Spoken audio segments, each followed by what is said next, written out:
कुछ स्तोत्र और प्रार्थना है, उनको गाइए और रोइए, प्रभु से प्रार्थना कीजिए।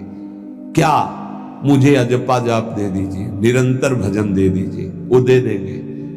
हमने संतों से सुना है कि भगवान भजन मांगने की बात को बड़ी जल्दी पूरी करते हैं कि मुझे अखंड भजन दे दीजिए। हृदय से जब चाहोगे तब, वो अंतर्यामी है, वो आपके अंदर बैठे देख रहे हैं। भगवान मुझे भजन दे दिए, आपके चल रहा विविध भोगों की, तो पहले उन भोगों को नष्ट करेंगे या पूर्ण कराएंगे, तब आखिरी बातें आएगी।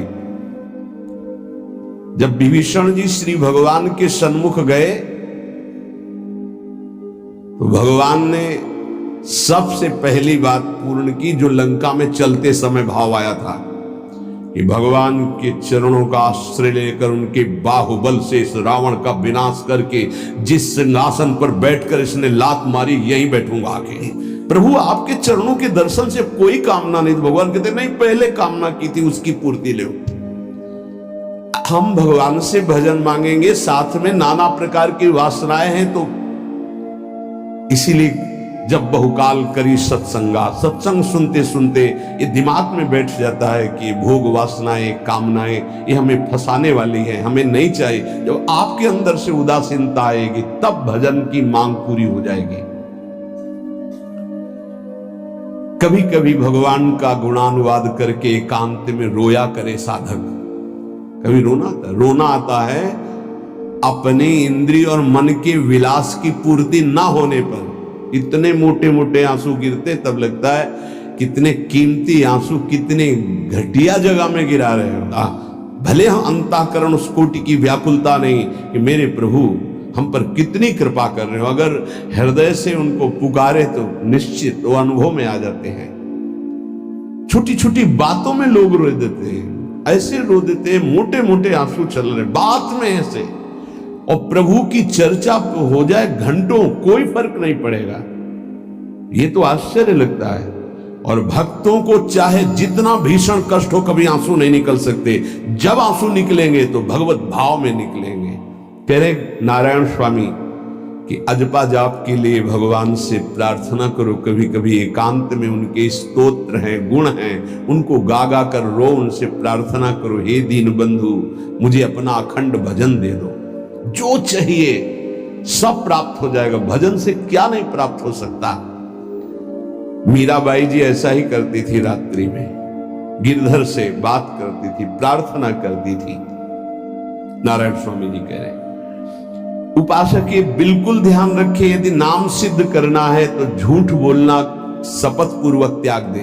झूठ नहीं बोलूंगा, सत्य बोलना इस अजपा जाप के लिए निहायत जरूरी है, निहायत जरूरी है। प्रार्थना है, काहे को मलिन करे जिह्वा। जब हम भगवत मार्ग में चल रहे तो ये याद भूल जाती है हमें कि हमें सत्य ही भाषण करना है, असत्य नहीं बोलना। ये हमें भूल जाते हैं। क्यों भूल जाते हैं? क्योंकि माया का ऐसा प्रभाव। अगर हम भजन के प्रेमी हैं, भजन बढ़ाना चाहते हैं, तो हम झूठ क्यों बोले? इससे तुम्हारे हृदय में पवित्रता बढ़ेगी, अजपा जाप चलने में सहायक होगा।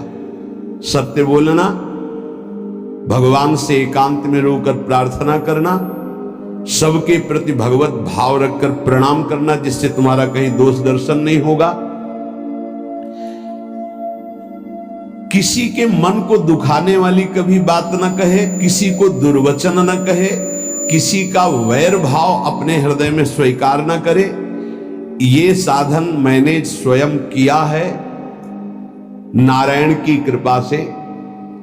इस दास को वेदांत का भी पूरा ज्ञान है और भक्ति मार्ग का भी। दोनों का आखिरी भाव समदर्शिता है, चाहे भक्ति से चाहे ज्ञान से। सब में ब्रह्म देखना, सब में वासुदेव देखना, सब में इष्ट देखना। भक्ति का प्रथम और अंतिम विश्राम भजन, हर समय भजन चलना। और आंतरिक ज्ञान का विषय, सब में हमारे इष्ट देव। ये दो बातें जरूर होनी चाहिए परिपक्व भजनानंदी होने के लिए। अगर भगवान की प्राप्ति करनी है तो ये दो बातें बड़ी जोर की है। भजन निरंतर, और जिसके भी सानिध्य में है उसमें भगवत भाव करना। मेरे नारायण ने मुझसे कहा, वो फरमाया कि उनके पीछे पीछे मैं चलता हूं जो मेरे ऐसे भजन करने वाले भक्त होते हैं। और श्री कृष्णचंद्र जी ने दयालुता में भागवत में कहा, जो निरंतर नाम जप करता है और सब में भगवत भाव रखता है, तो भगवान नारायण ने नारायण स्वामी से कहा कि मैं उसके पीछे पीछे डोलता हूं कि उसकी चरण रज मेरे ऊपर पड़ जाए। और भगवान श्री कृष्णचंद्र जी ने कहा, निरपेक्षम मुनिम शांतम निर्वैरम सम दर्शनम।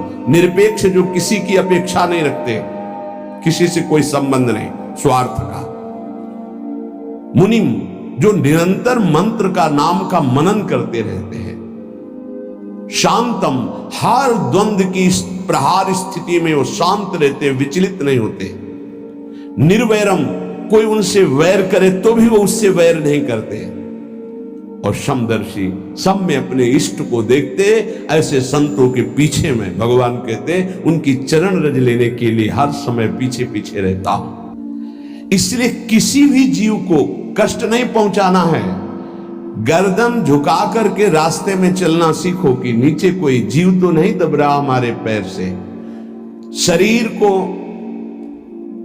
सावधानी पूर्वक, किसी को दुख न पहुंच जाए मेरे शरीर से।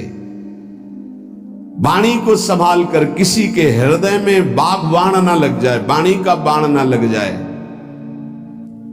किसी भी जीव को कभी मारना नहीं, वो तुम्हें नुकसान नहीं पहुंचाएगा। गीता वाटिका में सांप निकला, फण वाला कोबरा। राधा बाबा ने कहा, देखो अभी केवल हमने देखा है, अगर और लोग देखेंगे तो आपको पीड़ा पहुंचा सकते हैं। इसलिए एक लकड़ी उठाई और कहा, मैं रास्ता बना रहा हूं, आप इधर से चले जाओ। ऐसे किया सांप। सब में भगवान है। अगर हम भगवत भाव करते हैं तो निश्चित वहां से कोई विरोध नहीं होगा। जैसे रत्नावती जी के लिए माधव सिंह ने जंगली शेर पिंजड़े में बंधवा कर वहां लाए और ऊपर से बालकनी से पिंजड़े का ऐसे खींच दिया गया। शेर बाहर निकला दहाड़ता हुआ और वो पूजा में थी ठाकुर जी के।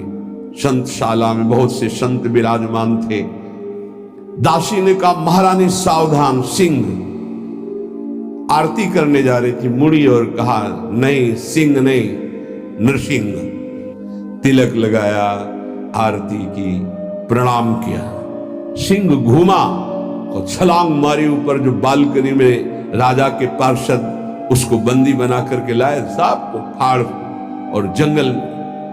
किसी संत को, रत्नावती जी को या किसी को वहां कोई क्षति नहीं, लेकिन जो उनकी क्षति के लिए लाए थे उनके लिए वो सिंह, इनके लिए वो भगवान नरसिंह। यथा योग्य दूसरे की सहायता करना ये अपने भजन को बढ़ाने के लिए अत्यंत आवश्यक है। नारायण स्वामी जी कहते हैं, साधु क्या सहायता करेगा? मान लो जो अकिंचन है वो क्या सहायता करेगा? तो विद्या दान सबसे बड़ा दान है। तुमने जो शास्त्रों में स्वाध्याय किया है, जो अनुभव किया है, वो दूसरों को दो। भगवान का भजन बहुत सहजता से होने लगता है दूसरे को भजन में लगाने की बात। इसीलिए जैसे आप गृहस्थ में हैं तो आप अपने परिवार के छोटे बच्चे बड़े सब 5 मिनट आप राधा राधा कहिए, आप 10 मिनट भजन कीजिए, आप स्वयं कीर्तन कीजिए, पूरे परिवार को सुनने को मिले, बहुत लाभ मिलता है। सब अगर नगर कीर्तन करें तो लाखों लोगों के पाप नष्ट हो जाए, आपको बहुत जल्दी भगवत प्राप्ति हो जाए। ये साधन होते थे। अब क्या हो गया कि इतनी भजन के प्रति लघु बुद्धि हो गई कि शर्म लगेगी कि हम पूरे गांव में कैसे कीर्तन करें। जो शर्म लगने वाली बातें उनमें शर्म नहीं, नाम जप में शर्म लगेगी कि हम 10 लोग मिलकर नगर कीर्तन करें। मंजीरा लेकर, ढोलक लेकर के आसपास गांव में फेरी देते थे, जिसे प्रभात फेरी कहते थे, और वो नाम कीर्तन करते हुए कितनी सुंदर प्रथाएं थी। शाम के समय रामायण या भागवत की कथाएं कोई जो पढ़ा लिखा है वो सुना रहा है, 10, 20, 50 ऐसे आसपास के घरों के लोग बैठकर पान की चर्चा सुन रहे हैं। ये जरूर करना चाहिए, जो भजन के लिए बहुत उत्साह बढ़ता है। ध्यान करते समय, भजन करते समय मन तुम्हें घुमा घुमा कर माया में फंसाएगा। नारायण स्वामी का अनुभव, तुम्हें उसको घुमा घुमा के भजन में लाना है, ये युद्ध करना है। हे मन ने जो मांगा वही हम देने के लिए तैयार हो जाते हैं। ध्रुवदास जी कहते हैं, मन अब तक तूने जो कहा मैंने किया, मैं जो कहता हूं तुम्हें करना पड़ेगा। मन को जिसने चेला बना लिया वही सच्चा गुरु नहीं। मन के सब चेला है, कोई बिरला ऐसा है जो मन को अपने शिष्य बना ले। बहुत ध्यान दीजिए, लाखों बार प्रश्न आते हैं। मन जब तुम भजन में बैठोगे तो घुमा घुमा कर माया में मारेगा, आपको वहीं गिराएगा। तुमको ये करना है कि उसे घुमा घुमा कर नाम में लाना है। चल राधा राधा राधा, तेरी एक बात नहीं सुनेंगे। इस साधन के करने से मन की शक्ति जो विषय भोगों में फंसाने वाली है वो कम हो जाती है। ध्यान दीजिए, बार बार जब आप अपने मन को संसार की तरफ जाते हुए से घसीट कर नाम में लाएंगे तो कमजोर पड़ जाएगा और वो तुम्हारे अधीन होने लगेगा। मन जिसने अधीन कर लिया वो साक्षात भगवत स्वरूप हो जाता है, वो भगवान का स्वरूप हो जाते हैं। मन की प्रत्येक स्फुरणा पर ध्यान रहे, वो तुम्हें संसार की तरफ घुमा घुमा कर मारेगा, तुम्हें घुमा के नाम में लाना है। ये साधन तुम्हें अजपा जाप में स्थित करेगा। मन रूपी दर्पण को साफ करना है। जो जो वासना आवे उस वासना को नहीं भोगना है, इससे मन रूपी दर्पण साफ हो जाएगा। जैसे जैसे तुम वासनाओं को भोगते हो वैसे वैसे मन के ऊपर परत चढ़ती चली जाती है मल की, और जैसे जैसे तुम वासनाओं को नहीं भोगते हो तो मन निर्वासनिक होता जाता है। भोगने से सुख नहीं मिलेगा, ना भोगने से सुख मिलेगा। अब बहुत बुरा बैठ गया है हमारे हृदय में कि हमारे मन में जो आए वो भोग मिल जाए, हम सुखी। बड़ी कृपा, बोले जब से भजन शुरू किया बड़ा चमत्कार, जो चाहते हो जाता है। दुर्भाग्य, ये कोई सौभाग्य है? जो मन चाहे वो पूर्ण हो जाए, सौभाग्य नहीं है।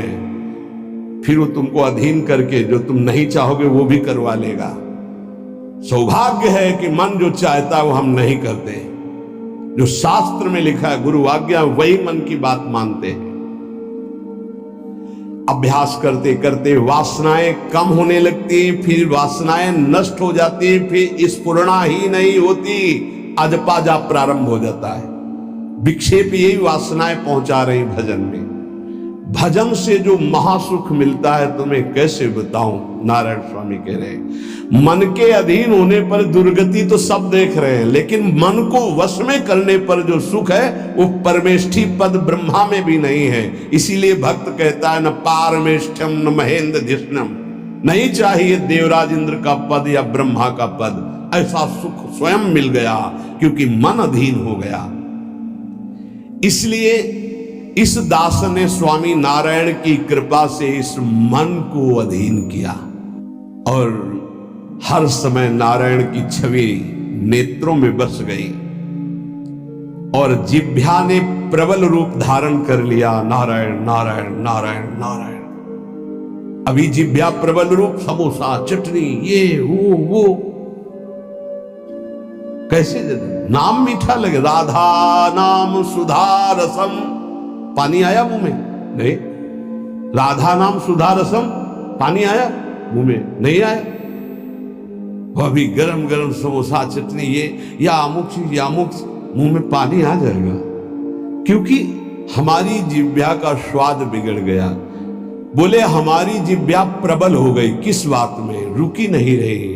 राधा राधा राधा राधा, जैसे राधा बाबा की